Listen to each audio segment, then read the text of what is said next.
Voiceover Coffee Shop, Episode 15. Welcome to the Voiceover Coffee Shop, where we share our morning with some of the finest names in voiceover. And now, here's your host, voice actor Andrew Morrison.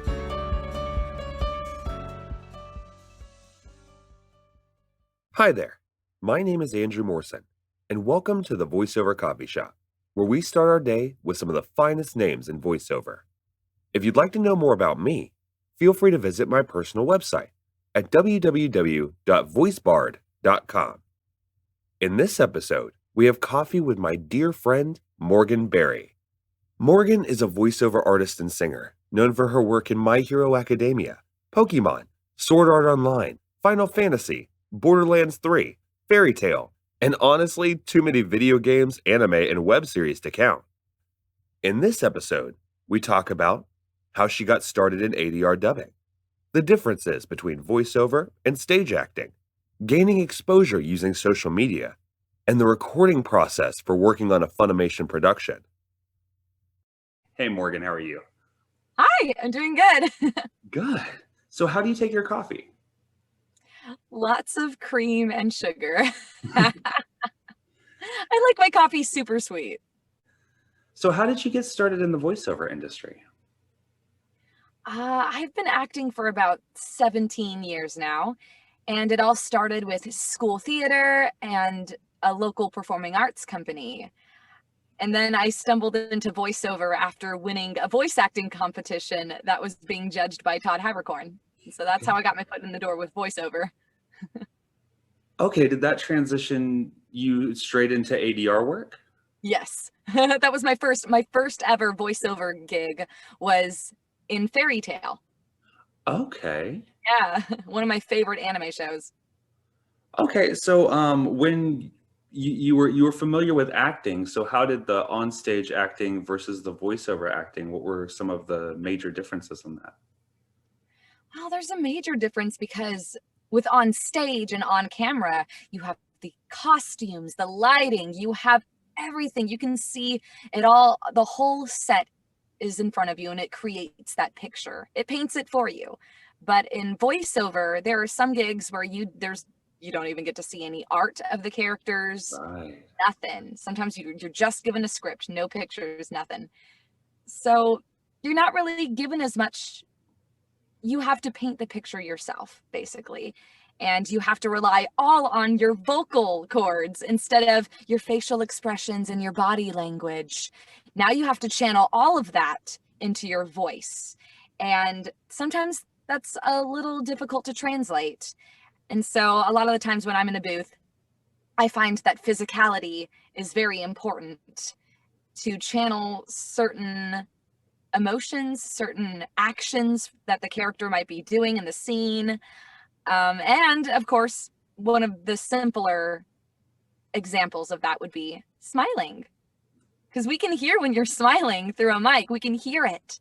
We may not be able to see you. We may not be able to see it, but we can hear it. So there's a lot of the times where I have to, I have to channel all of my experience as an on-camera and on-stage actor and use bits and pieces from that in voiceover, but channel it all through my vocal cords and my facial expressions, of course.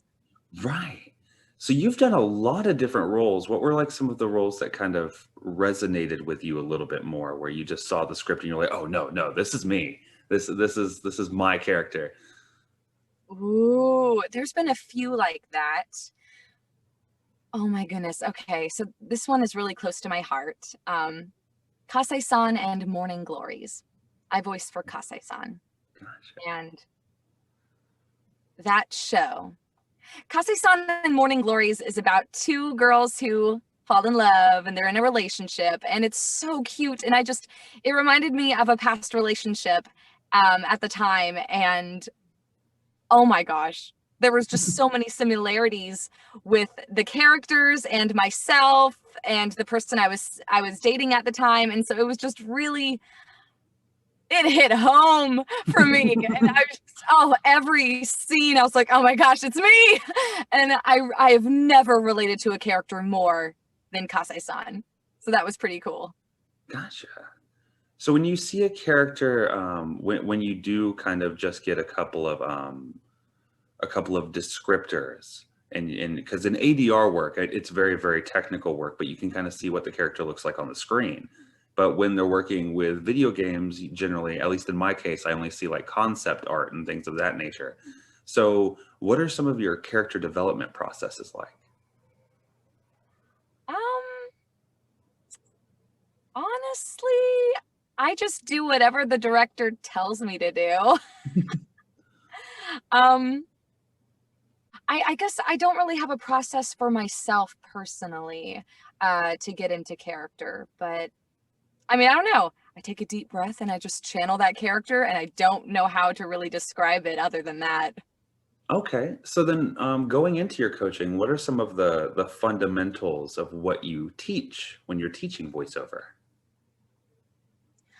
I teach beginner voice acting classes, and basically these classes provide a chance to learn more about the professional voice acting industry and studios and the business of acting with your voice specifically. Um, it's a class that teaches newer voice actors how to navigate the industry, practice audition methods, learn the difference in performance techniques for various forms of voiceover, because there is a difference Mhm. depending on the genre of voiceover that you're doing, and even learning marketing strategies and discovering what social media can do for your business and your brand as a voice actor. Okay, gotcha. So, what are some of the biggest branding things that you've learned over the years, as far as ways to kind of gain your exposure over the internet? Where do I even begin? I know that's a very broad question, but Well, hmm. Ask it again so I can start thinking, because I okay. know I have an answer for this, but So, what are some of the techniques that you utilize in order to stay relevant within the industry using social media? oh, that's a really good, really well put question. Honestly, you just have to be really careful with how you conduct yourself online, Mhm. because the big companies are watching you. They are watching, and just to make sure, especially Disney, like if you want to work for a company that puts out content for kids, you got to be careful what you post online. You got to, be kid friendly. That's really important, I feel. And yeah, the target audience matters. And conduct yourself professionally. Don't start drama. Stay away from the drama. um, be respectable to people online. Be nice, because companies notice that. They dig around. They're looking for how you conduct yourself. Are you professional or are you an amateur? They can tell by your social media. So that's one huge thing that people need to be careful about. Okay. So, I do a lot of ADR remotely through Source Connect. But what is the process of ADR work when you're actually walking into a studio? Like, what is that environment and process and some of the biggest technicalities of that? Okay, for Funimation specifically, Hmm. walk in, you sign in so that they know you're there, and then you wait for the director to call you in. Or sometimes, if you know the director, you can just walk on through. But yeah, you go into the booth. And at Funimation specifically, there's two screens. There's one with the script that's vertical. Yeah. And then they have another screen that has the animation, which is horizontal. And then you hear three beeps, beep, beep, beep, and then you come in for your line, or various like multiple lines. You get a preview of the scene, and then you dub it right after you preview it in Japanese. It's basically the process at Funimation. But yeah, so it's just really, for the most part, if you have a named character role, it's just you in the booth, and then there's the director telling you what to do, and then the audio engineer who's placing all the audio files, splicing it up, making it fit, make sure it fits the animated mouth flaps, and yeah. Okay. So, how do you think that simulcast has changed the dubbing industry? So For simuldubs, we no longer have to wait over a year before announcing our roles. Now we typically only have to wait a few weeks because that's when it comes out much quicker than it used to. Mhm. It's nice to be able to talk about a role you're currently working on, because a lot of the times once the roles are announced, you recorded it a year ago. And so people will ask you questions. What was it like recording for such and such? And it's like, well, those sessions were a year ago. So I don't always remember those moments that people want me to remember. Mhm. But now I have quick answers because I'm still currently recording those roles. And that's really cool. I remember when I booked my first lead role in an anime series, I had to wait over a year to announce it. Jeez. So that was obviously I kept it a secret, but it was still very hard because my heart just, I was so excited about it. And I wanted to be able to talk about it, but I had to wait. Okay, so how do you think simulcast has changed the way people are able to get into the industry? Oof. Well, a lot of people are recording remotely now, which is great. So there are more opportunities for aspiring actors to get their foot in the door, no matter where they live. It used to be really harder because you had to live where the work is. Mhm. And I'm assuming after this pandemic is over, you are still going to have to live where the work is. But for now, it's nice that people can record remotely and still have those chances. The problem is there are some studios, now I'm going to be honest with you, there are some studios out there who say, oh, well, now that everyone's recording remotely, you guys should send us your demos. We want to expand our roster. We want people from all over. It's, we're not just recording out of Los Angeles anymore. You'll see some studios saying, hey, send us your demos. Here's our email.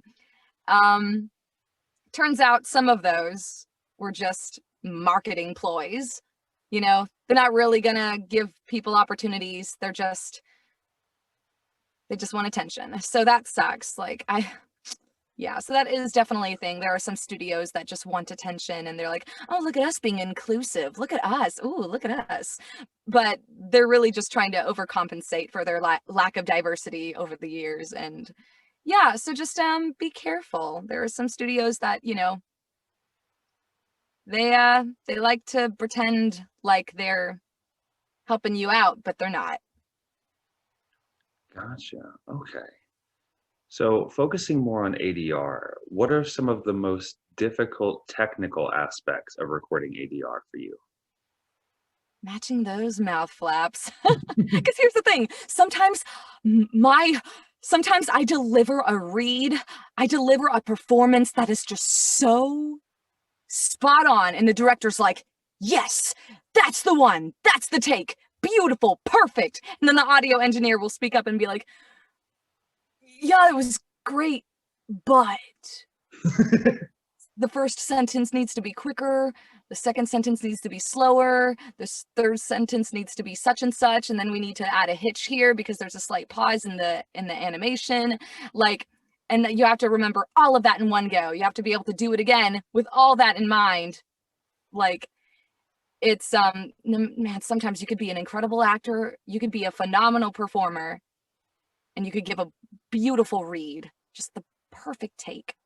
But if it doesn't match those animated mouth flaps, you're gonna have to do it again and try it again and hope you get the same flow out of that. But sometimes the audio engineers help a ton. They're able to sometimes shrink an audio bit, shrink a bit or stretch it a bit if needed. But for the most part, artifacting happens if you do it too much. And so there's only so much they can do without it sounding, I guess, edited, which is not you want it to sound natural.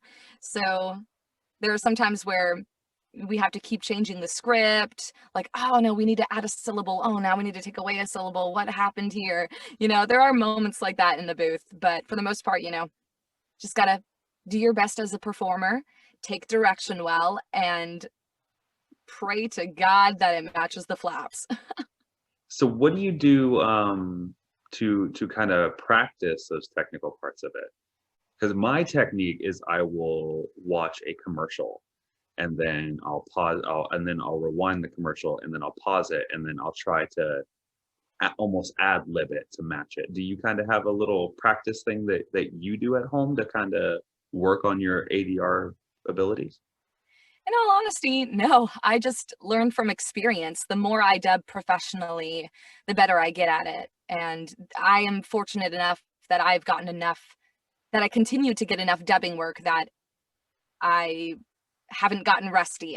There hasn't been a moment where I felt like I needed to practice, because thankfully I've been blessed with a lot of work right from the start. So yeah, I'm really fortunate. Gotcha. Okay. So how do you market yourself as a voiceover artist? Where do you go and search? Are you doing email marketing? Are you making phone calls? How are you marketing yourself as a voiceover artist?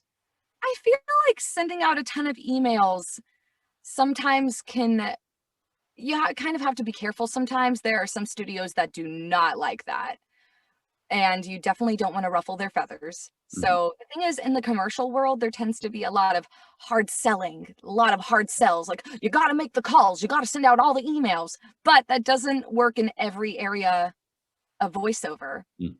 Like, for animation and video games, I find that that hard sell is, it doesn't work.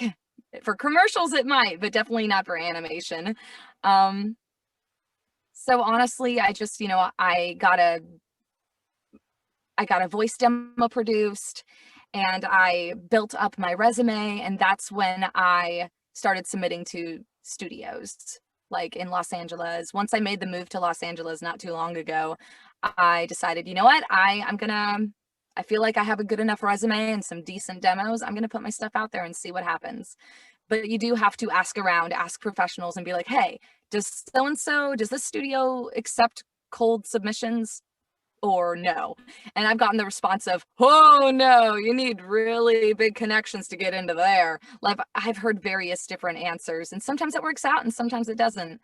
But you do have to be careful, because there are some studios that, if you take the hard sell route and you email them or send them a letter every few, every few weeks or every 2 months, sometimes it might end up annoying them, and that's not good. You do not want to annoy them. Uh, so definitely got to be careful depending on the studio. So it's important to ask around people, professionals in this industry who have connections to those studios, and asking them, "Hey, how does this director, is this director or this studio okay with me sending them my resume and demo? How does this work?" So you just got to ask around, ask people who actually have experience in the industry. Gotcha. Okay. So what made you want to start teaching beginners how the voiceover industry works? Because I kept seeing scams everywhere, and it just made me so mad. Especially with the pandemic, so many people are thinking, "Oh, this is a great time for me to teach, because then I can make some extra money on the side." Demo What? mills It's and just, for them, it's all about the money, and it's like, they're just, golly, there's so many amateurs who manage to sucker, who manage to trick aspiring voice actors, beginners in this industry that still don't know who they can trust. right. So that's when the scam artists come in, and they're like, "Hey, I could coach you." And then those poor beginner voice actors don't do their research, and they're like, "Okay." And they take them up on the offer, and they learn incorrect information, outdated information. It is so important to learn from someone who is booking today, not someone who booked 20 years ago and hasn't booked anything since. Right.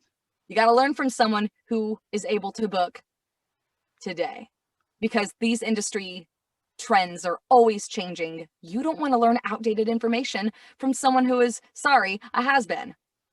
Right. Okay? Like, it's so important to learn from someone who is able to book now. Right. Because if they can't manage to book, what makes you think they're going to help you book? Here's the thing, you got to get on IMDb. If now specifically this works for animation and video games, not so much commercials, because it's harder to find out people's credentials when it comes to commercials and promo, but you can easily get on IMDb and find animation work, video game work, films. You can easily, for those genre of voiceover, you can easily find someone's credits. So, hey, if someone offers to coach you, look them up on IMDb, see what work they've done. How often do they book each month? When was the last time they booked? These are very important details. Are they an actor or a casting director? Because that matters too. There are some casting directors that teach and they're phenomenal. Donna Grillo is incredible.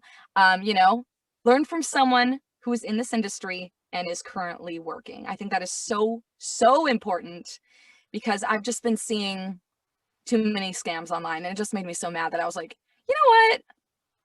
I'm going to help some people out, because it seems like this person was taught really bad information. They need help. I need to set the record straight.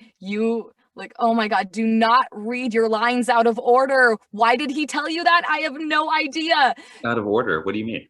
Yes. Okay. There was one teacher in particular, I will not say his name, but he was saying, he was telling his students, read the lines out of order for your auditions. That way you'll stand out. That's not a thing. Don't do that. No. Don't do that. So yeah, learn from someone who's able to book now and in that specific genre of voiceover that you want to book, that you want to get in with. So for me, animation, video games, for Tracks West, and they're a studio located in Los Angeles. Yeah, and so different coaches specialize in different genres of voiceover, and you just got to choose the right one for you. Just make sure that they're actual professionals and they're not just amateurs pretending that they can help you, when really those people are just in it for the money. So be very careful. Right. So what do you think some of the some recent pieces of information that have kind of been misguiding people that you've seen recently? Well, the main one that I just mentioned was definitely reading the lines out of order. Excuse me. And also, if a teacher spends a 3-hour class, 1 hour of that 3-hour class, they're just talking about themselves and bragging about the celebrities they've worked with or whatever. If they're just name dropping for an entire hour of that 3-hour class, get out. Get out. Like, no. There's a bunch of people in this class, and here's the thing. There's only so much time in those classes. And if it's advertised that you get to read copy for this teacher and get critique, and if there's 15 students in this 3-hour class, and he spends an hour of that class bragging about himself, and then there's only 2 hours left for you guys to perform, for those 15 students to perform and then get critique. Not everyone's gonna, by the end of the class, maybe not even half of them have gotten up to the mic to perform and get critique. So most of the students have learned nothing by the end of it. So it's just very, I don't want to get into too much detail, but there's a lot of misinformation. There's a lot of people getting taken advantage of, and I don't like that. I'm still stuck on the lines out of order, because the casting director isn't going to listen to all of your audition all the time. They're going to scroll through it, and because they have 500 auditions to go through. So if they hear, oh, well, maybe he skipped a line, then they're going to pass it on. Exactly. It's ridiculous. I don't know why he teaches that. That's never been a thing. Never. I've even asked around. I'm like, hey, was this a thing back in the day?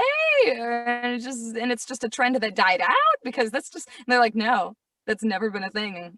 Okay. I don't know why he's teaching people this, but yeah, I've heard that some people do, they'll look at the line, they'll look at the voice description of what the casting director wants, and they'll give them something completely off the wall before. I recommend sending 2 takes.